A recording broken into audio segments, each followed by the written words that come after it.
আসসালামু আলাইকুম প্রিয় প্রশিক্ষার্থীবৃন্দ। আজকে আমরা দেখব মাইক্রোসফট এক্সেলের যে বেসিক যে বিষয়গুলো, হ্যাঁ, ফাংশন, ফর্মুলা, এর পাশাপাশি ফরম্যাটিংগুলো, এগুলো আমরা আজকে একটু দেখব আর কি। অর্থাৎ মাইক্রোসফট এক্সেলের একদম শুরুর দিকে যে কাজগুলো সেগুলো আজকে আমরা একটু দেখব। তো দেখার আগে আমাদের প্রথমে কি করতে হবে, একটা ফাইল বানাইতে হবে। হ্যাঁ, সেটা অবশ্যই মাইক্রোসফট এক্সেলের ফাইল হতে হবে। এই হচ্ছে মাইক্রোসফট এক্সেলের ফাইল, একটা বানাই ফেললাম। বানানোর পরে আমরা এখানে রিনেম করে রাখলাম, যে আমাদের একটা লিখলাম যে প্র্যাকটিস বা বেসিক্স অফ এক্সেল। ওকে, ফাইলটা ওপেন করলাম। ফাইলটা কিন্তু আমরা এক্সেলের ফাইল কিন্তু এভাবে ওপেন করতে পারি, অথবা কিভাবে ওপেন করতে পারি, এখানে যদি সার্চ করি এক্সেল, তাহলেও এক্সেল এখান থেকেও ওপেন করা যাবে। করে একটা ব্ল্যাঙ্ক ওয়ার্কবুক আমরা নিব, এই যে এভাবেও নেওয়া যায়। এছাড়াও এখানে যদি আমি লিখি এক্সেল, এইভাবেও ওপেন করা যায়। অর্থাৎ উইন্ডোজ প্লাস আর দিলে রান কমান্ড আসবে। রান কমান্ড বলে এটাকে। আমি যদি এখানে লিখি যদি run, R U N run, run লিখলেও রান কমান্ড কিন্তু এখানে, সরি সিএমডি কমান্ড আর কি। হ্যাঁ, রান কমান্ডই বলে কিন্তু সিএমডি আর কি। এই সিএমডিতে গেলেই আমরা এটা করতে পারবো। এটা শর্টকাট হচ্ছে কন্ট্রোল আর, এটা রান। তাহলে এখানে লিখবো আমি এক্সেল, লিখলেই চলে আসবে। কয়েকবার ফোন করা আছে, সব থেকে সহজ যে সিস্টেমটা সেটা হচ্ছে ফাইলটা আগে বানায় ফেলা, বানায়া ঠিক এইখানে গিয়ে ওটা ওপেন করে ফেলা। এটা সব থেকে সহজ উপায়। এখন আমাদের এক্সেলের মধ্যে কিন্তু অনেকগুলো কি আছে, এগুলো দেখেন তো, এগুলো কিগুলা, অনেকগুলো রো আছে। এই যে রো আছে, অনেকগুলো কি আছে, কলাম আছে, তাই না? আচ্ছা, তাহলে আমাদের কতগুলো রো কতগুলো কলাম আছে কেউ বলতে পারবেন? এদিকে আনলিমিটেড? মাইক্রোসফট এক্সেলে কি কলাম এবং রো কি আনলিমিটেড? কখনো আনলিমিটেড না। হ্যাঁ, তো আমি যদি একটু এখানে ক্লিক দেই, তাহলে দেখা যাবে যে কি 10,48,576টা হচ্ছে রো। 10,48,576টা হচ্ছে রো। হ্যাঁ, রো মানে কি, যে 1 2 3 এগুলা। আর আমাদের কলাম হচ্ছে 16,384টা। 16,384টা হচ্ছে আমাদের কলাম। এটা কিন্তু মাঝে মধ্যেই অ্যাসেসমেন্টে বা পরীক্ষায় কিন্তু আসে, কতগুলো রো কতগুলো কলাম আছে। এখন তাহলে আনলিমিটেড কিন্তু নাই, একটা লিমিট আছে কতগুলো এখানে রো আছে আর কত কলাম আছে। তো এখন এই যে আমি যে ক্লিক করতেছি জায়গাগুলোতে, এগুলোকে কি বলে? সেল। এটা হচ্ছে এক একটা সেল। যদি বলি হোয়াট ইজ সেল, তাহলে সেল হচ্ছে কি, যদি একটা রো একটা কলাম একে অপরকে সেট করে, তাহলে সেখানে কি সৃষ্টি হয়? সেলের সৃষ্টি হয়, সেল। হ্যাঁ, অর্থাৎ রো এবং কলামের সমন্বয়ে সেল তৈরি হয়, এই একটা সেল। আচ্ছা, এই যে দেখেন 10,48,576 নাম্বার আমি চলে আসছি। ঠিক আছে,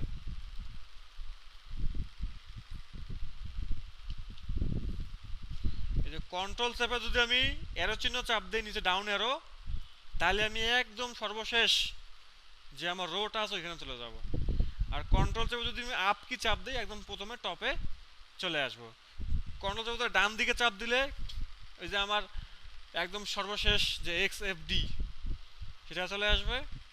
আবার অ্যারো চিহ্ন বাম দিক চাপ দিলে একদম ফার্স্টে চলে আসবো, সেটা কন্ট্রোল চেপে ধরে। ঠিক আছে, অ্যারো চিহ্ন কটা আছে আমাদের কিবোর্ডে?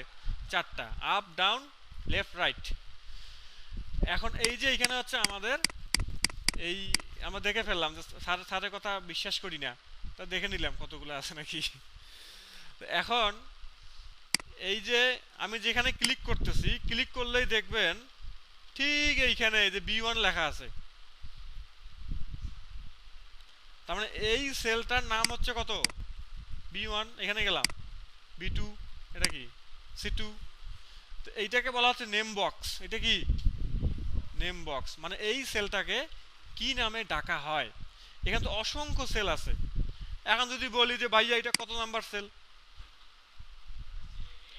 J10, এখানে কিন্তু দেখেই বোঝা যাচ্ছে। যদি না দেখা যায় সেক্ষেত্রে একটা উপায় আছে, মনে করেন এখানে আমি নেম বক্স আপনি দেখতে পাচ্ছেন না, তখন আপনি যদি এখানে একটা কাজ করবেন, সেটা হচ্ছে এই দিক থেকে নিতে হবে আপনার কলাম ডি, ডি কলাম, আর এদিক থেকে আপনার রো, ম্যাট্রিক্সের মতো ডি 4, এটা হচ্ছে ডি 4, এটা কত সি 8, এটা কত জি 15, হ্যাঁ। তাহলে আমাদের এই প্রত্যেকটা রোয়ের মানে সরি প্রত্যেকটা সেলের কিন্তু একটা করে নাম আছে, হ্যাঁ। এই বেসিক যদি না জানেন পরবর্তীতে কিন্তু সমস্যা হবে আমাদের, ফাংশন কাজ করতে গেলে, আমাদের ওই ফর্মুলা নিয়ে কাজ করতে গেলে সমস্যায় পড়তে হবে, একটু বেসিকটা ঠিকঠাক হোক। তো তাহলে এই প্রত্যেকটা সেলের একটা করে নাম আছে, এগুলোকে বলা হয় সেল অ্যাড্রেস। সেল অ্যাড্রেস মানে কি ওই সেলের এক ঠিকানা, এই সেলের ঠিকানা কি B3, এটার ঠিকানা কি D3, এরকম করে প্রত্যেকটাই। তো এখন এটা একটু হাইড করে রাখি,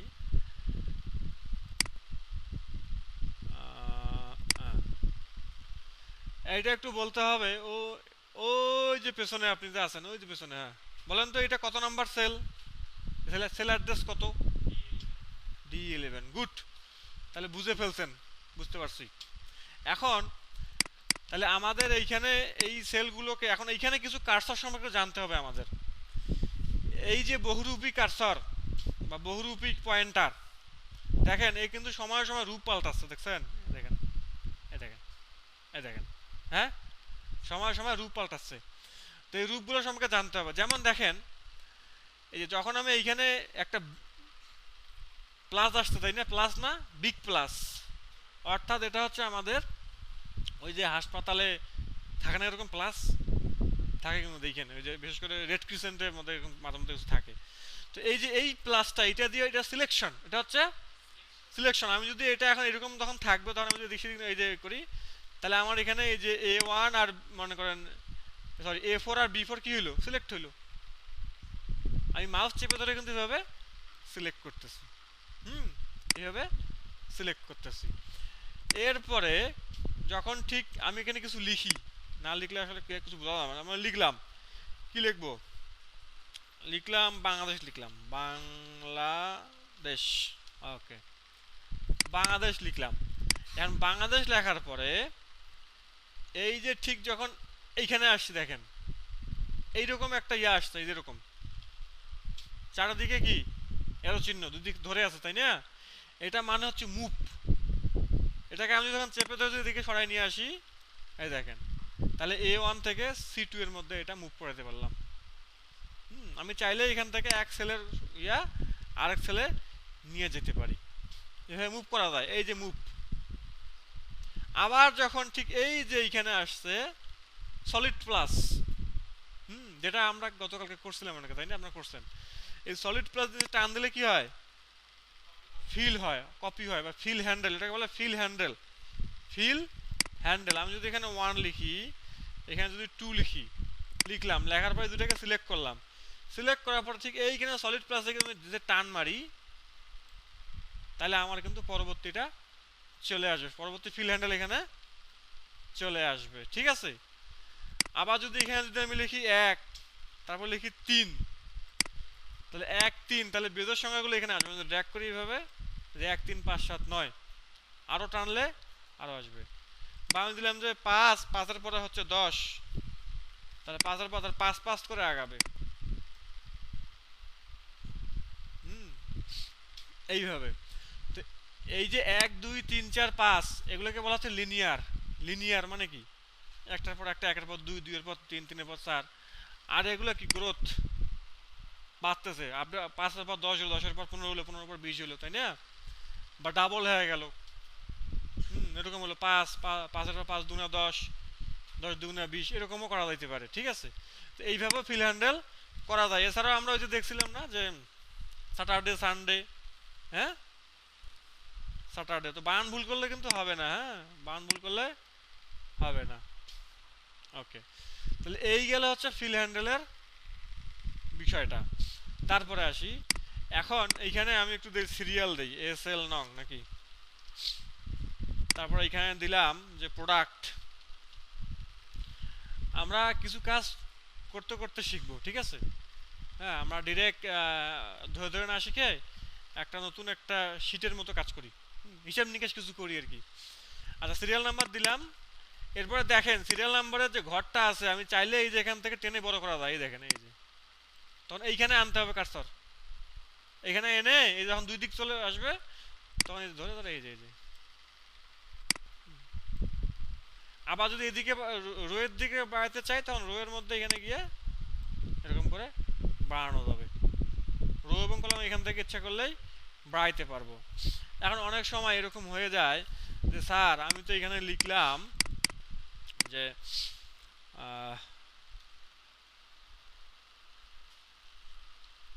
প্রাইস ফর বাংলাদেশ, বাংলাদেশের জন্য কত প্রাইস, এখন লিখলাম তখন স্যার এইটা তো এর গায়ের উপর চড়ছে, হ্যাঁ? তা আসলে এটা ওভারফল হয়েছে এর উপর, তাই না? ওভারফল হয়েছে, তখন এইটাকে আমি যদি একটু বাড়ায় দেই এই সমস্যাটা থাকবে না, ঠিক আছে? বা যখন এখানে যখন আবার লিখতে যাব তখন এগুলো কিন্তু হাওয়া হাইড হয়ে গেছে, তাই না? তো সেক্ষেত্রে এগুলোকে জায়গা নাই দেখে এরকম হাইড হয়ে গেছে, আমি যদি বড় করে দেই তখন এটা এখানে দেখা যাবে। আচ্ছা, তারপরে আসি, এখন এখানে তো ইউনিট প্রাইস, তাই না? বা ইউনিট, তারপরে ইউনিট প্রাইস, টোটাল প্রাইস, ওকে, তারপরে মনে করেন ডিসকাউন্ট দিলাম, হ্যাঁ, তারপরে কি নেট প্রাইস, ওকে। যাই হোক, আমি কিছু কথা এখানে লিখলাম, তাই না? এখন এই যে আমি এটাকে বড় করে দিলাম, আবার আমি কিন্তু জানি না যে, যেমন এইখানে যেমন ইউনিট আছে, আমি চাচ্ছি যে এই ঘরটা এইখানে পর্যন্ত থাকুক, যতটুক কন্টেন্ট ততটুক আমার ওই সেলটা থাকুক। তো সেক্ষেত্রে আমি কি করব, যদি আমি এইখানে গিয়ে এই যে যখন এরকম আসতেছে না, ডাবল ক্লিক করি, তখন আমার ওই ঘরটা ওই কন্টেন্ট অনুযায়ী সেট হয়ে যাবে। ডাবল ক্লিক করলাম, এখানে সেট হয়ে গেল, ঠিক আছে? আর যদি বাড়াতে বাড়ালাম, এরপরে আরো কিছু বিষয় আছে, সেটা হচ্ছে যেমন এইখানে ইউনিট প্রাইস, আমি প্রাইস কথাটা আমি নিচে দিতে চাই, নিচে আনতে চাই, সেক্ষেত্রে আমি যদি এখানে এন্টার মারি, হয় না, এন্টার মারলে এটা যাচ্ছে না। তখন কি করতে হবে, এইখানে আমি কার্সার রেখে, এই যে কার্সার রাখছি এইখানে, ডাবল ক্লিক করে কিন্তু কার্সার এখানে রাখতে পারবো। আমি যদি এমনি লেখা শুরু করি উপরেই, তাহলে কিন্তু সব হাওয়া হয়ে যাবে। তাহলে আমাকে কি এখানে গিয়ে ডাবল ক্লিক করলে আমি রিনেম করতে পারবো কিন্তু এটা, মানে সেলের এই যে এগুলা, ঠিক আছে? যে জায়গায় দরকার সে জায়গায় কার্সার নিয়ে গিয়ে কাজ, অথবা আমার এই যে উপরে একটা ফর্মুলা বার আছে, হ্যাঁ, এটাকে বলা হয় বা ফাংশন বার বা ফর্মুলা বার, এটা কিন্তু এইখানে লিখলেও কিন্তু এখানে ঠিক হয়ে যাবে। যেমন এখানে ইউনিট লিখি, ইউনিটস লিখি, দেখেন এখানে ঠিক হয়ে গেছে, তাই না? তাহলে এইখানেও এই কাজটা করা যায়। অথবা এটাকে শর্টকাট আছে, F2, F2 দিলে কার্সার ঠিক এখানে গিয়ে এডিট অপশনে চলে যাবে। ওকে, তাহলে এই হচ্ছে এইটার এই সেলের মধ্যে লেখালেখিগুলো এডিট করা। আর একটা বলতে চাচ্ছিলাম যে এটাকে ভাঙ্গা, তাই না? যে এন্টার মারতেছি ভাঙে না, সেক্ষেত্রে এখানে কার্সর রেখে অল্টার চেপে এন্টার চাপতে হবে, তাহলে এটা ভেঙে যাবে। ভেঙে গেছে, নিচে আছে, দেখা যাচ্ছে না, একটু বড় করি, এই যে, ঠিক আছে? এই প্রাইসটাকে যদি ভাঙতে চাই তাহলে এখানে গিয়ে অল্টার চেপে এন্টার, এই যে, তারপর নতুন লাইন, সেলের মধ্যে নতুন একটা লাইন তৈরি হবে। এইভাবে আমি করতে, নেট প্রাইস আছে, অল্টার চেপে এন্টার চাপলাম, এইভাবে চাইলে আমরা করতে পারি। অথবা আরেকটা উপায় আছে, সেটা হচ্ছে আমাদের র্যাপ টেক্সট নামে একটা কথা আছে, র্যাপ টেক্সট। এই যে র্যাপ টেক্সট, আমরা মাইক্রোসফট ওয়ার্ডে যখন র্যাপ টেক্সট দেখছিলাম, ওটা তখন কি ছিল, একটা পিকচারের উপর ছিল, তাই না? পিকচারটা কোথায় যাবে, ফ্রন্টে যাবে নাকি অবজেক্টটা কোথায় যাবে, এটা এরকম ছিল। কিন্তু এই এক্সেলের মধ্যে র্যাপ টেক্সটটা কিন্তু এটা বোঝায় না। এক্সেলের মধ্যে বোঝায় যে একটা সেলের মধ্যে, হ্যাঁ, ওই যাতে এটা ওভারফ্লো না হয়, ওই সেলের মধ্যে থাকে, সেটা হচ্ছে র্যাপ টেক্সট। যেমন আমি দেখাই, দেখলে বুঝতে পারবা। আমি এখানে রাখলাম, রাখা র্যাপ টেক্সটে অপশনটা চাপ দিলাম, আপাতত দৃষ্টিতে কিছু বোঝা যাচ্ছে না। যখন আমি ঘরটা ছোট করব, এই দেখেন, তার মানে এই জায়গা সে কিন্তু ছাড়বে না, এই জায়গা ছেড়ে বাইরে যাবে না। একটু আগে আমি যখন লিখতেছিলাম, ওভারফ্লো হয়ে পরের ঘরে ঢুকতেছিল না, এখন কিন্তু আর ঢুকতেছে না। র্যাপ টেস্ট দেওয়ার কারণে এইটার মধ্যে আবদ্ধ হয়ে গেছে, এই সেলটার মধ্যে, এই আর বাইরে যাইতে পারবে না। আমি যতই টানি এই ছোট ছোট হয়ে যাবে, কিন্তু এই ঘর থেকে বের হবে না। ঠিক আছে, ঘর বন্দি। এই তাহলে এটা হচ্ছে র্যাপ টেক্সট করেও এটা করা যায়। ওকে, এরপরে আসি তাহলে দুইটা ঘরকে আমি সিলেক্ট করে এই যে এই দুটাকে সিলেক্ট করলাম। এই যে মার্স অ্যান্ড সেন্টারও কিন্তু করা যায়, আমরা ওই যে টেবিল মার্স করছি না, এটাও এখান থেকে এইভাবে মার্স করতে পারবো। আমার ক্লিক দিলে মার্স সেন্টার উঠে যাবে, একবার ক্লিক দিলে মার্স সেন্টার হয়, আরেকবার ক্লিক দিলে মার্স সেন্টার উঠে যায়। আচ্ছা, তারপরে আসি মোটামুটি। আর এগুলো তো আমরা মাইক্রোসফট ওয়ার্ডে যেরকম আছে না, এরকম যারা এখানে ফন্ট টন নেওয়া শিখতেন তা তো আগের মতোই বোল্ড করা, ইটালিক করা, আন্ডারলাইন করা, হ্যাঁ, এরপরে এই যে রং করা, এরপর ফন্টের কালার করা। আমি এগুলোকে সিলেক্ট করলাম, সিলেক্ট করে একটা কালার দিলাম, এখানে কালার দিতে পারবো। ঠিক আছে, একটা কালার দিলাম, এটা কালার দিলাম। ওকে, এখন দাগগুলো কিন্তু বোঝা যাচ্ছে, বোঝা যাচ্ছে না? দাগগুলো কি বোঝা যাচ্ছে না। এখন আমি দাগ দিতে গেলে এই বর্ডারে যা দিতে হবে। আমি এখন এখানে দিলাম, এদিকে এতটুকু আচ্ছা, পাঁচটা সিরিয়াল নাম্বার নেই, 1 2, দুইটাকে সিলেক্ট করলাম, করে এখানে ধরে টেনে এখানে পর্যন্ত দিলাম, বা 6 পর্যন্ত দিলাম। নেওয়ার পরে এখানে ধরে 5 6 পর্যন্ত থাকুক, নিলাম। নেওয়ার পরে সিলেক্ট করলাম এভাবে। ঠিক আছে, সিলেক্ট করার পরে এখানে গিয়ে অল বর্ডার, তাহলে প্রত্যেকটা বর্ডার কিন্তু আমার এখানে শো করতেছে। এই যে এই দাগ দেওয়া মানে এই যে দাগ থেকে যাবে এমন কিন্তু না। আমি যখন প্রিন্টে যাব তখন এই দাগ কিন্তু দেখাবে, এই দেখা বাকি দাগগুলো দেখাচ্ছে, কিন্তু ওই যতটুকু দাগ দিচ্ছে ততটুকু কিন্তু দেখাচ্ছে। ওইখানে যদি দাগ না দিতাম তাহলে কন্ট্রোল পি দিলে প্রিন্টে চলে যায়, প্রিন্টে গেলে তখন এই দাগগুলো দেখাবে না, কেমন জানি খাপচারা খাপচারা, তাই না? এরকম হলে হবে? তাহলে অবশ্যই আমাদের এখানে কি দিতে হবে, দাগ দিতে হবে। ঠিক আছে, দাগ দিলে আমি বুঝতে পারবো যে আমি কোথায় এটা আছে। ওকে, তাহলে সিরিয়াল নাম্বার দিলাম। এখন এগুলো ডান বাম করা যায়, জানি আমি, অ্যালাইনমেন্ট জানি তো নাকি? এই যে অ্যালাইনমেন্ট, হ্যাঁ, অথবা যদি অ্যালাইনমেন্টটা এরকম হয়, এত বড় হয়ে গেছে, এখন আমি চাচ্ছি এটা মাঝখানে নিব, এই যে এইখানে আছে, এই যে এইখানে আছে, এই যে এখানে আবার মাইক্রোসফট ওয়ার্ডে দেখছিলাম 3 রকমের অ্যালাইনমেন্ট, তাই না? বা 4 রকমের alignment, left, right, centre, justify. এখানে আবার আছে 6 রকমের। হ্যাঁ, যেমন এখানে এই যে টপ অ্যালাইন আছে, টপ অ্যালাইন, এই যে টপ অ্যালাইন, টপে চলে যাবে। এটা সেন্টার অ্যালাইন, মিডল অ্যালাইন বলা হচ্ছে, মিডল অ্যালাইন। তারপর এটা বলা হইতেছে বটম অ্যালাইন, দেখছেন? এটা ডান বাম, এটা তো ডান বাম, left right, align left, center, আর অ্যালাইন রাইট। ঠিক আছে, ওকে, তাহলে এইভাবে আমরা সেন্টারাইজ করতে পারি। আর এদিক থেকে ছোট বড় করতে গেলে এদিক থেকেও সেম ভাবে ডাবল ক্লিক করবো এখানে। ওকে, এখন প্রোডাক্টের কিছু নাম দেই। প্রোডাক্টের কিছু নাম, কি প্রোডাক্ট, মনে করেন কিছু মেকআপ প্রোডাক্টের নাম দেই। হ্যাঁ, কি কি আছে বলেন দেখি? হ্যাঁ, ফাউন্ডেশন নাকি? ফাউন্ডেশন আছে, তারপরে আছে, তারপরে কি আছে বলে না, মেয়েরা বলে না, জানে না এরা। কি আছে, কাজল নাকি কি আছে? Bright, lipstick, fair and lovely মেকআপের মধ্যে ইউজ করে না। আর কি ইউজ করে? কনসিলার বললো একজন, কনসিলার এরকম বানান, এটা প্রাইমার দিয়ে কি হয়? ব্লাশ, তারপরে কি? বিবি ক্রিম, তারপরে কি আছে? সেটিং স্প্রে আছে না, সেটিং স্প্রে, হাইলাইটার,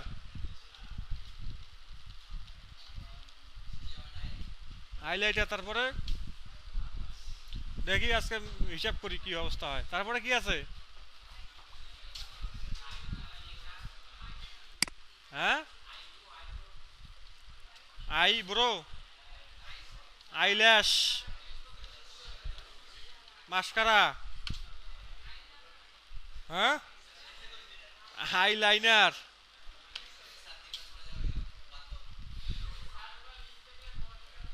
আর কি আছে বলো দেখি, শুনি একটু, আর কি আছে?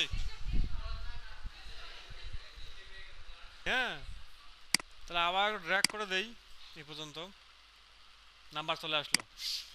এখন এগুলা মনে করেন ইউনিট আছে তাই না, ইউনিট। ফাউন্ডেশন কটা লাগবে? একটা নাকি?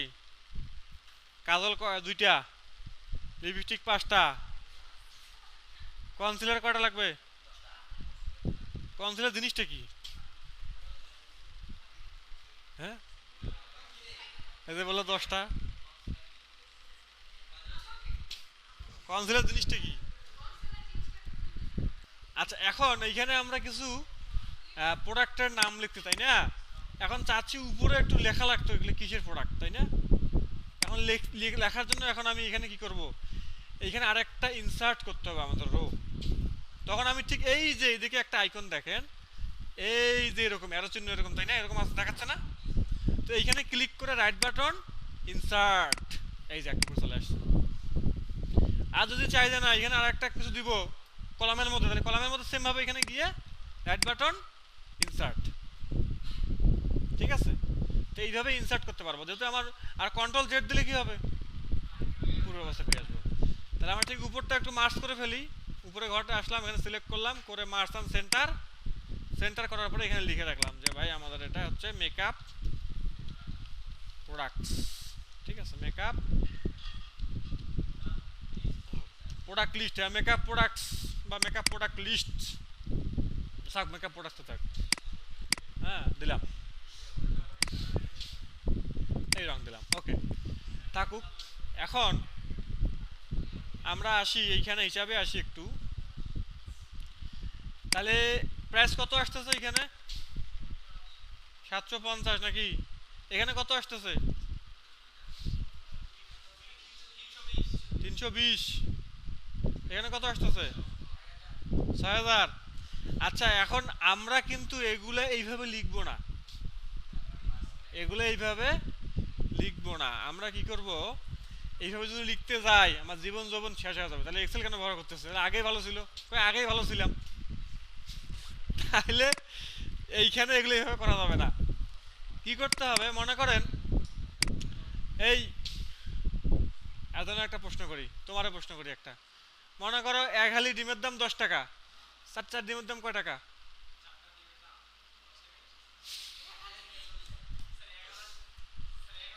না ঠিক আছে, বুদ্ধি আছে, যাই হোক ঠিক আছে, ঠিক আছে। একটু পেঁচা বলে বুঝতে পারছো না, না?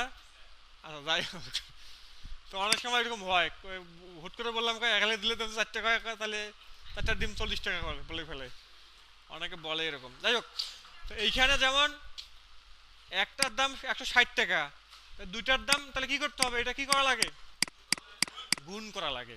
তাহলে এখানে গেলাম আমি, একটা কথা আপনাদের বলে দেই, সেটা হচ্ছে কোনো রকমের এক্সেলের মধ্যে ফাংশন ফর্মুলা যাই লেখি না কেন, লেখার আগে ইকুয়াল সাইন দিতে হবে। কি দিতে হবে? ইকুয়াল সাইন দিতে হবে। কি দিতে হবে? ইকুয়াল সাইন দিতে হবে। কি দিতে হবে? ইকুয়াল সাইন দিতে হবে। 3বার পড়াই নিলাম।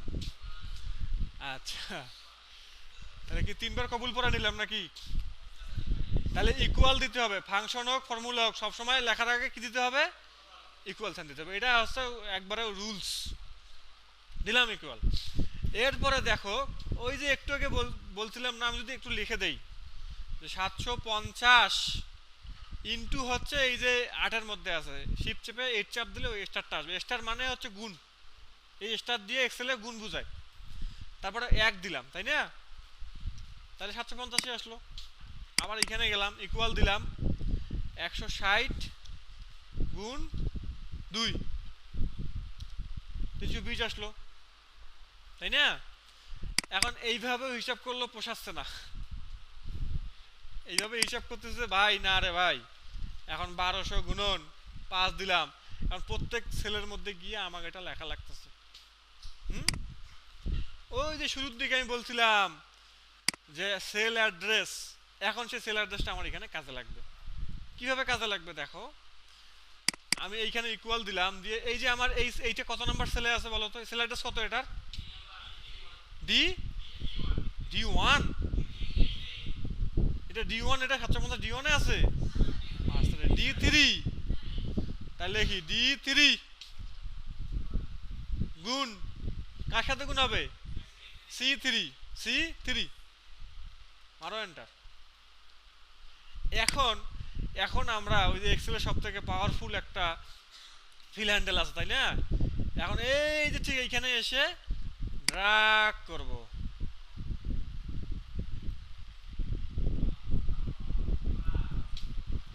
হিসাব কিন্তু আমারে করে দিছে ভাই, একবার দেখাই দিছি। হ্যাঁ, একবার দেখাই দিছি যে D3 থেকে C3 গুণ হয়। পরের সেলে গিয়ে আবার কি বলতেছে D4 ইন্টু C4, দেখছেন? অটো অটো অটো গুণ করে ফেলছে। মজার না? হ্যাঁ, মজার না? আচ্ছা, তো এখন তাহলে এইভাবে আমরা এখানে গুণটা করতে পারি, এইভাবে যোগও করা যাবে। হ্যাঁ, আমি একটু দেখাই যোগ কিভাবে করা যায়। যেমন মনে করেন এখানে এ আছে আর বি আছে, আর এখানে বললাম যে কি, যে সাম, তাই না? আর সাবট্রাক্ট বা সাব, যোগ বিয়োগ, তাই না? তারপরে হচ্ছে মাল্টিপ্লাই, তারপর ডিভাইড, যোগ বিয়োগ গুণ ভাগ করবো, তাই না? মনে করেন এর মধ্যে আছে 5, বি এর মধ্যে আছে 2, যোগ করবো, সাম, সাম মানে যোগ করা, তাই না? তাহলে ইকুয়াল দিলাম, তাহলে এই যে 5 এইভাবে ধরে সিলেক্ট করলেও কিন্তু হবে। আমি যদি এখানে মনে করেন ইকুয়াল দিলাম, দেওয়ার পরে যদি আমি কার্সর নিয়ে এখানে চাপ ক্লিক করি, ওইটা অটোমেটিক এখানে চলে আসবে, আমাকে লিখতে হবে না B19। বোঝা গেছে? জাস্ট ইকুয়াল দেব, দেওয়ার পর ঠিক ওই ঘরে গিয়ে কার্সর রাখলেই হয়ে যাবে। তারপর প্লাস দিব একটা, দেওয়ার পরে এইটাকে আবার সিলেক্ট করলাম, এন্টার, সাত, ঠিক আছে? তারপরে সাব মানে বিয়োগ, আবার ইকুয়াল দিলাম, তাহলে মনে করো এই 5 বিয়োগ এটা 3, আর মাল্টিপ্লাই একটু আগেই দেখলাম 5 গুণন 2 10, ডিভাইড, ডিভাইডটা কীভাবে করে? এই যে 5 এই এই এই ফরওয়ার্ড স্ল্যাশ দিয়ে করে এটা, হ্যাঁ এরকম স্ল্যাশ দিয়ে দেওয়ার পরে এটা দিলাম আড়াই, ঠিক আছে? তাহলে এইভাবে যোগ বিয়োগ গুণ ভাগ আমরা শিখে ফেললাম। তো এই যেভাবে লিখতেছি না, এগুলোকে বলা হচ্ছে ফর্মুলা। এগুলো কি? ফর্মুলা, ফর্মুলা, এগুলো হচ্ছে ফর্মুলা। তাহলে ফর্মুলা হচ্ছে কি? এগুলো আমরা যে একটা সেলের সাথে আরেকটা সেলের যোগ বিয়োগ গুণ ভাগ করতেছি, হ্যাঁ, অ্যারিথমেটিক যে অপারেশনগুলো করতেছি, অ্যারিথমেটিক অপারেশন, যোগ বিয়োগ গুণ ভাগ, এগুলো আমরা ওই যে ফর্মুলার সাহায্যে করতেছি, এক সেলের সাথে আরেক সেল যুক্ত করে কাজটা করতেছি। আর একটা হচ্ছে ফাংশন, এটা হচ্ছে ফাংশন। যেমন এখানে আমি যদি একটা ফাংশন ইউজ করি, হ্যাঁ, এইখানে সামের মধ্যে আমি একটা ফাংশন ইউজ করব, ইকুয়াল দিলাম, ফাংশনটা হচ্ছে SUM, সাম, সাম নামে একটা ফাংশন আছে। সাম মানে যোগ, সাম মানে হচ্ছে কি? যোগ। এই ইকুয়াল লেখে সাম দিলাম, ফার্স্ট ব্র্যাকেট দিলাম, দেওয়ার পরে বললাম যে এই যে এইটা কমা এটা, ব্র্যাকেট ক্লোজ, এন্টার, এটা 7 হয়ে গেছে। তো এইটা হচ্ছে, এটাকে বলা হচ্ছে ফাংশন, এটা হচ্ছে ফাংশন। ফাংশন কি করে? বিল্ট ইন ভাবে দেওয়া থাকে আগেই, ডিফল্ট আকারে বা আগে পূর্বেই এটা বলে দেওয়া থাকে এটার কাজ কি। যদি বলে ফাংশন ফর্মুলার মধ্যে পার্থক্য কি? ফর্মুলা হইতেছে তোমাদের কি করে, একটা সেলের সাথে আরেকটা সেলের যোগ বিয়োগ গুণ ভাগ, অ্যারিথমেটিক যে অপারেশনগুলো, এই অপারেশনগুলো করে, এটা প্রি ডিফাইন্ড থাকে না, আগে থেকে বলে দেওয়া থাকে না। ইউজার তার নিজস্ব মানে ইয়া ইউজ করে কাজ করে, সেল ইউজ করে এটা কাজ করে, এটা ফর্মুলা। আর সাম কি করে? পূর্বেই এক্সেলে দেওয়া আছে, আগে থেকে এটার ইনস্ট্রাকশনগুলো কি ওইখানে দেওয়া আছে। যেমন সাম লিখছি যোগ, এটা মানে কি যোগ, এই যোগটা বলছে B19 আর C19 এর মধ্যে যোগ করো, এটা বলে দিচ্ছে, যোগ করে ফেলতেছে। এইটা কিন্তু ভুল করা যাবে না, বানানে ভুল করলে কিন্তু স্যামের জায়গায় আপনি স্যাম লেখেন, তাহলে কিন্তু যোগ করবে না, ইরোপ দেখাবে। ঠিক আছে? তাহলে এটা অবশ্যই যেরকম ভাবে আছে সেরকম ভাবেই লিখতে হবে, তাহলে এটা আসবে। তারপরে এখানে ওই যে যেমন এখানে এখানে আমরা এই যে গুণ করছি না, এটাকেও আমরা ইয়ে দিয়ে করতে পারবো, ওই যে ফাংশন ইউজ করে করতে পারবো। আমি দেখি ফাংশন ইউজ করে করি। এখানে এখানে যদি আমি এখন আরেকটা ইনসার্ট নেই, নিয়ে যদি এখানে বলি যে ফাংশন ইউজিং ফাংশন, তাই না? তাহলে এটার ফাংশন হচ্ছে প্রোডাক্ট। এই ফাংশনের নাম হচ্ছে কি প্রোডাক্ট। প্রোডাক্ট মানে কি গুণ। এই যে প্রোডাক্ট দিলাম, প্রোডাক্ট লেখার ফার্স্ট ব্র্যাকেট দিলাম, লেখার পরে এই যে আমার হচ্ছে কি ইউনিট প্রাইস কমা এই ইউনিট, তাই না? এই যে প্রোডাক্ট লেখার পরে এন্টার মারলাম, এই যে প্রোডাক্ট। এইখানে কিন্তু ছোট হাতের বড় হাতের কোনো সমস্যা নাই, ঠিক আছে? ছোট হাতের বড় দিলে কোনো সমস্যা হবে না। তো এইখানে আমি যখন ফাংশনে ক্লিক করব, নিচের দিকে কিন্তু আমাকে বলে দিবে যে কি কি করতে হবে। এগুলো হচ্ছে ওই ফাংশনের সিনট্যাক্স, ওই ফাংশনের সিনট্যাক্স কি কি করতে হবে এগুলো। হ্যাঁ, তাহলে আমরা জানলাম ফাংশন এবং ফর্মুলা সম্পর্কে, ঠিক আছে? আচ্ছা, তাই এটা ডিলিট করে দেই। আচ্ছা, তো থাকুক। এখন চাচ্ছি যে এটা আমি একটু হাইট করব, এখানে ক্লিক রাইট বাটন, এই যে হাইট করা যায়। হ্যাঁ, যে হাইট হাইট হয়ে গেল। আমরা আনহাইট করতে চাইলে এখানে সিলেক্ট করে রাইট বাটন আনহাইট,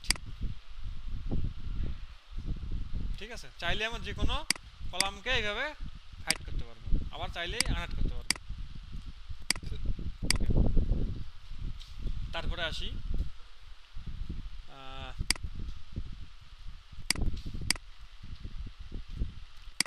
আমরা কি বুঝতেছি? না বুঝলে বলবা। এরপরে আসি ডিসকাউন্টে, তো আসবো। ডিসকাউন্টে আসার আগে যোগ বিয়োগ গুণ ভাগ, এখন এই দিক দিয়ে যোগ করি। মার্চ সেন্টার এখানে লিখলাম যে টোটাল, তাহলে কত ইউনিট, কতগুলো কয়টা ইউনিট আমার এখানে আছে, তাই না? সেটা যোগ করতে হলে কী করবো? ইকুয়াল দেবো। দেওয়ার পরে আমি যদি এখন একটা একটা যোগ করা শুরু করি, একটা যোগ, তারপরে কয়টা দিলাম, দুইটা যোগ, তিনটা যোগ।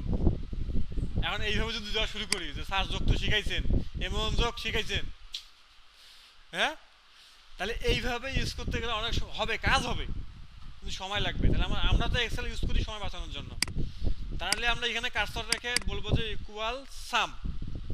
সাম লেখে এইখানেও সেম অবস্থা হচ্ছে, এইটা কমা, তারপরে এইটা, এইভাবে আবার এইভাবে লিখবো, ঘুরে ঘুরে তো একই অবস্থা। তো আমরা এইভাবে না দিয়ে কি করব, সাম লিখবো ঠিকই, লেখার পরে আমরা কি করব, বলবো যে ভাই এইখান থেকে শুরু করে একদম এই পর্যন্ত তুমি আসবা। তার মানে C3 থেকে C15, এটা হচ্ছে, সেটা হচ্ছে কি অপারেটর, ওই কোলন দেওয়া, তাই না? এটা থেকে বোঝাচ্ছে আর কি। C3 থেকে C15 ব্র্যাকেট ক্লোজ করলাম, এন্টার মারলাম, যোগ করে দিলাম। 36টা আইটেম আমার এখানে আছে, 36টা আইটেম এখানে আছে। এখন তুমি গুনে নিবা দোকানদারের কাছ থেকে 36টা আছে কিনা সব মিলে টোটাল, ঠিক আছে? তাহলে এইভাবে থেকে দিয়ে করা যায়। হ্যাঁ, তারপরে আমি যদি এখানে আবার আসলাম, এখানে আমি আবার লিখবো, আবার সাম লিখবো। এইভাবে বারবার সাম লাগার তো কারণ দরকার নাই নাকি? এইভাবে না লিখে আমি কি করতে পারি, ঠিক এই যে এখানে এসে যেমন নিচের দিকে টানা যায়, ডানে বামেও টানা যায়, ডানে বামেও ফিল করা যায়। যেমন আমি যদি এখানে ডান দিকে টান মারি, এখানে একটা মজার জিনিস আছে, তাই না? এখানে ডান দিকে টান মারছে ঠিকই, কিন্তু হিসাব করে দিছে। এইখানে আসছি এরকম হ্যাশ হ্যাশ হ্যাশ আসছে, এটা মানে কি? এটা মানে হইতেছে এই ঘরে ভাই জায়গা হইতেছে না, এই ঘরে জায়গা হচ্ছে না। জায়গাটা বড় করে দেই, ঠিক আছে? তা 14,960 টাকা আসছে মাত্র। এটা কি একদিনের মেকআপ? হ্যাঁ, আর এমনি ইউনিট প্রতি কত, 5,210 আসছে আর কি। আচ্ছা, তারপরে আসি, এখন একটু ডিসকাউন্ট না দিলে তো আমি কিনবো না প্রোডাক্ট। দোকানদার তো ডিসকাউন্ট দেয়, তাই না? আসেন ডিসকাউন্ট কিভাবে দেয়। আমরা যাদের কাছে খাতা কলম আছে, খাতা কলম আনলে ভালো হইতো, কারণ আমি কিছু হিসাব তোমাদের দেখাইতাম। তাহলে আমরা এইখান থেকে কি করলাম, যে হিসাব এইভাবে শিখলাম। এখন দেখি 750 টাকা 5% আমার 37.5 আসলো, তাই তো? আচ্ছা কাটিয়ে দিই, এখানে আসি। এখন তাহলে আমরা এইখানে কিভাবে এটা করতে পারি বলো তো? তাহলে 750 দিলাম, হ্যাঁ গুণ দিতে হবে নাকি? গুণ কত? 5, তাই না? ব্র্যাকেট ক্লোজ করি নাকি? ভাগ কত? 100, এরকম।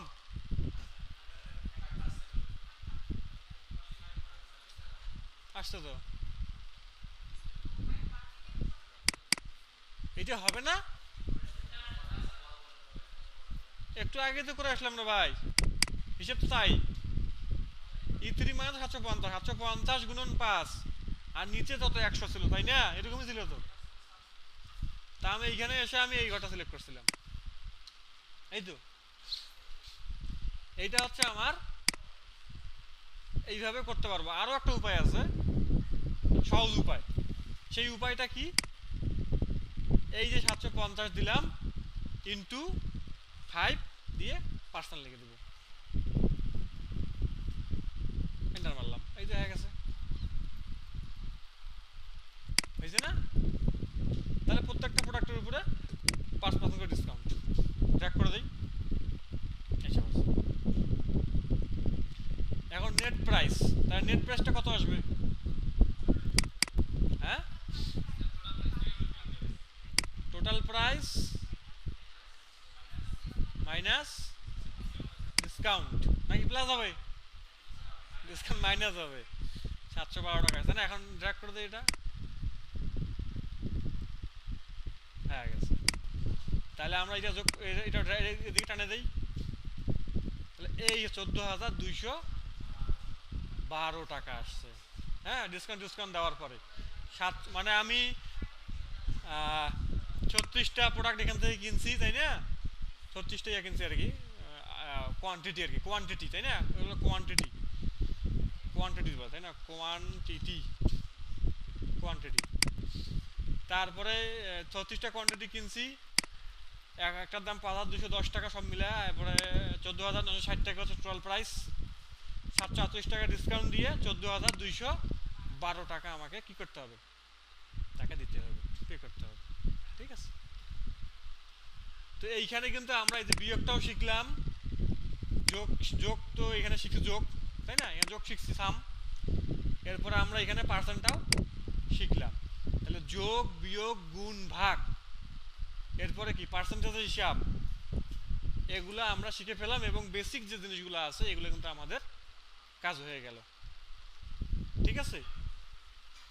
তো এখন আমরা কি আরেকটু আগাবো নাকি এখানে ক্লোজ করব? হ্যাঁ, আচ্ছা একটু আগে একটু ভোটাভুটি করি। আচ্ছা, তো এখন এইখানে আমরা ডিসকাউন্ট দেওয়া শিখলাম, যোগ বিয়োগ গুণ ভাগ সব শিখে ফেলছি। এখন দেখেন ঠিক এইখানে এই যে শীট 1, তাই না? এটা একটা শীট। তো এই যে এটাও বেসিক, বেসিক নলেজ, এটাও বেসিক নলেজ।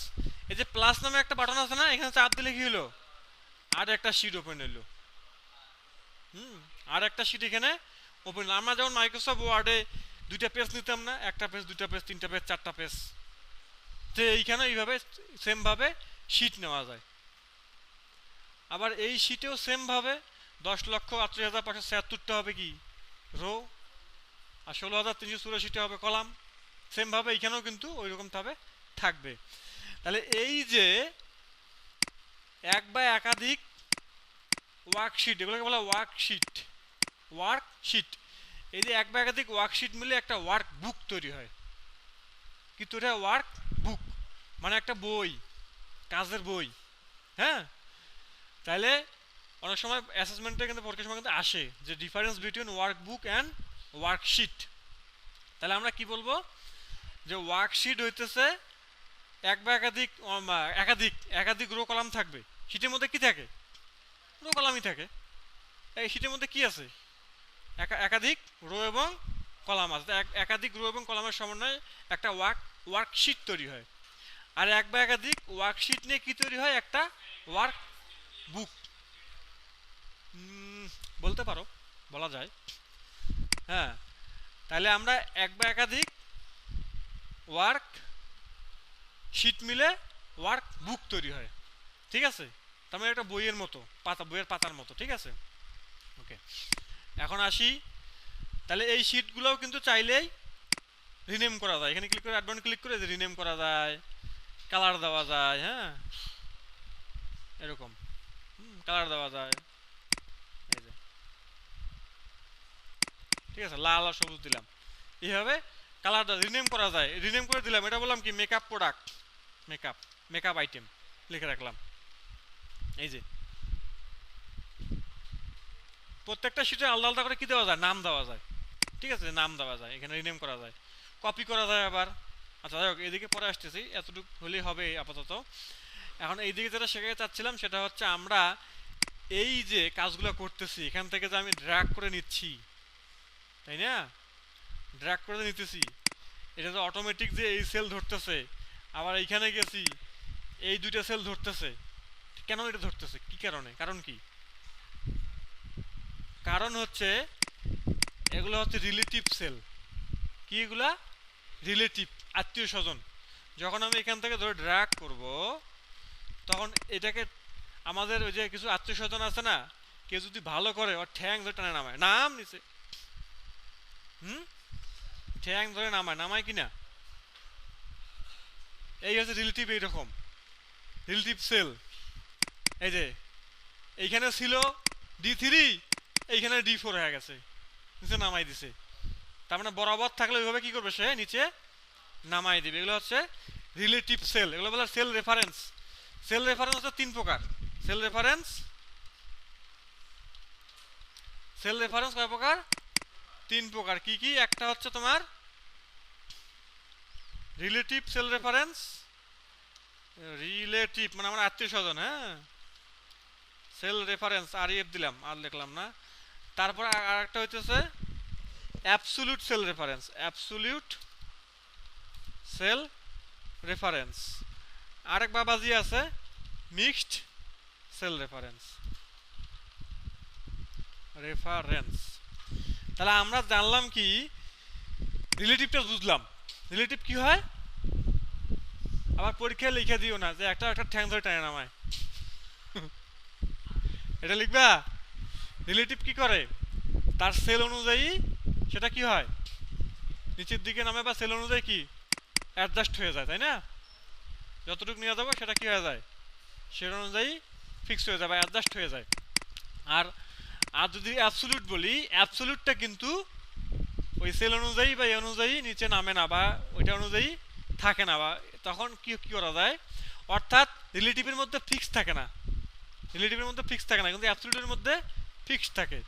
কিভাবে দেখো, আমি যদি এইখানে এখন মনে করো এই যে আমি যদি চাই যে না আমি এখন 5% না, আমি এখন ডিসকাউন্ট দেবো 2%, বা আমি ডিসকাউন্ট বাড়াই দিলাম, বাড়ায় বললাম যে ডিসকাউন্ট আমার তাহলে এখন 7%, এখন বারবার আমার এইখানে গিয়ে গিয়ে লিখতে হচ্ছে, তাই না, বারবার লিখতে হচ্ছে। তো এইভাবে বারবার না লিখে আমি যদি এখানে একটা ঘর বানাই, এখানে একটা বললাম যে ডিসকাউন্টের ঘর বানাইলাম, বানায়া এখানে বললাম যে ভাই 5%, এই ঘরটাকে একটু সুন্দর করে ডিজাইন মিজাইন করি, একটু রং টং দেই নাকি, আচ্ছা দিলাম, তার ডিসকাউন্ট দিলাম কয় পার্সেন্ট, এখানে লিখে দিলাম, কিন্তু কিছু করে লিখছি খালি, এখন 5% দিলাম। এখন এইখানে এই 5%-এর জায়গাটা এইখানে না লিখে আমি যদি এই ঘরটা সিলেক্ট করে দেই, হবে না, ওখানে তো 5% আছে কি না, এন্টার মারলাম, মারলে এটাই কিন্তু আসছে, 5 কিন্তু এখানে আসছে। এখন আমি ড্র্যাগ যদি করে দেই, 0 হয়ে গেছে, কেন 0 হইলো, একটু আসি দেখি এখানে, এই দেখো রিলেটিভ কি করছে, এই ঘরে বাদ দিয়ে পরের ঘরে নিয়ে চলে গেছে, তার মানে ফিক্সড না, রিলেটিভরা কি ফিক্সড না, তাই না। তাহলে আমাদের ফিক্সড করতে হবে, এই এই ঘরটাকে একবারে ফিক্সড করতে হবে। ফিক্সড করার জন্য কি করতে হবে, দেখো এই যে কিছু আত্মীয় স্বজন আছে, আত্মীয় স্বজন যদি তুমি টাকা পয়সা দাও না, দেখবা যে ওরা তোমার কথা শুনতেছে, তাই না। বা তুমি যদি তোমার বন্ধু বান্ধবদের টাকা পয়সা দেবে, দেখো তোমার তোমার কথা, বন্ধু তুই খুব ভালো, তারে আর ছাড়ে না।